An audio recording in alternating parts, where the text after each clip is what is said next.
جګړه کې ښکیل هیوادونه د پخوانیو افغان کمانډویانو د جذبولو هڅه کوي. سلام سړی مشي، وخت مو بخیر. پوره جزئیات په پښتو کلیک کې راسره وګورئ. د افغانستان د پخواني پوځ د ځانګړو عملیاتو د قلو اردو قماندان وایي چې په جګړه کې ښکیل هیوادونه یا هغه هیوادونه چې د سیمې او نړۍ د سترو قدرتونو ترمنځ د سیالۍ میدان دي هڅه کوي د افغانستان پخواني کمانډویان د جګړو دپاره وګماري.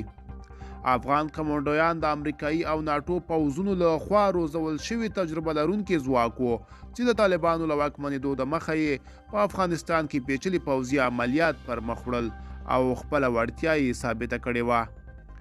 د افغانستان د تیر حکومت د ځانګړو عملیاتو قلو اردو قماندان محمد فرید احمدي امریکا غږ ته وویل چې د نړۍ په شپږو مهمو سیمو قرهباغ، اوکراین، یمن، ایران، سوریه او روسیه کې د پخوانیو افغان کمانډویانو کوچنۍ ډلې عملي حضور لري.